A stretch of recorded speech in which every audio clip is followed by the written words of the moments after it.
Most people believe that driving less, taking shorter showers, and recycling are the best ways to help stop global warming. However, there is something far more effective. I'm talking about eating less meat. I came across this idea as I watched an environmental documentary about the effects that meat consumption has on pollution and global warming called Cowspiracy, and studied the idea farther after. Since my class survey showed that many of you believe climate change is an important issue, I propose that you should consider putting less meat in your diet, especially red meat. As I said, in my class survey showed that most of everyone here believes climate change is an important issue. Many of you, however, had conflicting ideas on some of the sources of global warming. UC Davis research claims that each year, one cow can belch 220 pounds of methane, which is 28 times more potent than carbon dioxide. This proves that livestock contribute a large amount of greenhouse gases into the atmosphere. Another thing to consider is how much water is required to produce meat such as beef. I mentioned this in my last speech about water scarcity.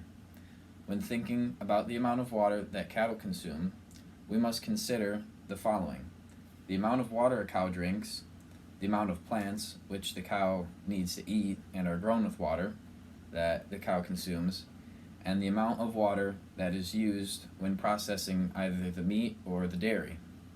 According to PETA, a person saves more water by not eating a pound of beef than they would if they didn't shower for 6 months.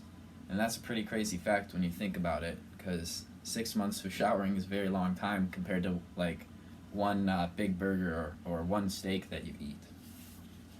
Now that we understand the problem that producing meat causes, let's take a look at the solution.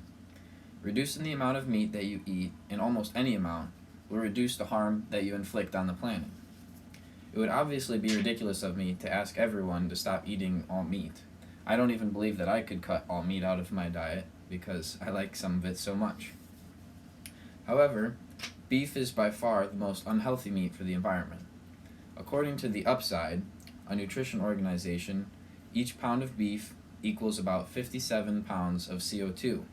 That's a pretty big number when you think about it, because CO2 is a gas, and 57 pounds of a gas is a lot compared to, like 57 pounds of a brick or something. This amount of CO2 produced is extremely high compared to the 11 pounds of CO2 produced for a chicken or 7.5 pounds of CO2 produced for a fish. So you see, if you cut out red meat of your diet, you're reducing your carbon emissions by 5 times, or something like that, 1/5, even more for the fish. Another unsettling fact to think about is that some animal products that aren't even meat take a toll on the environment. An example is milk. It takes 4.5 gallons of water to produce 1 gallon of milk, and that doesn't seem like an even exchange, Every time you have a gallon of milk, there's way more water that goes into it. It uses up a lot. Giving up meat altogether would greatly reduce your carbon footprint. However, it is more reasonable to just be aware of what you are eating instead of giving up meat entirely. So think about it this way. If you were to eat a chicken breast instead of a big burger or a steak every other time you ate out, you would still greatly be reducing your carbon footprint and the amount of water used for your meal. Now let's consider what eating less meat does for you.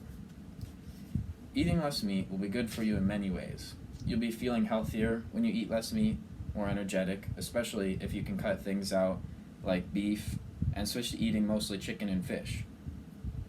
The Reducitarian Foundation claims that you will feel more energetic when eating less meat because your digestive system has to work harder to break down meat, which means that they also say that vegans are feeling a lot more energetic after meat, whereas a meat eater, if they have, a big Thanksgiving meal with lots of meat or something like that, they're going to want to take a nap after because they're feeling tired. But a vegan will always be energetic after their meal. And they also claim that eating less meat will help avoid some health issues such as heart disease and cancer. Although a vegan diet is very hard to achieve for many of us, it is important to understand how it's healthier for our bodies, especially for those with heart disease in our family history, which I have myself. You will also be able to have a good feeling that you are doing your part to reduce carbon emissions and water usage, leading the world to a brighter tomorrow. As you can see, reducing the amount of meat in your diet will be good for the environment. In my class survey, many of you responded saying that you would consider eating less meat, and so I hope you consider everything that I have presented today when choosing your next meal.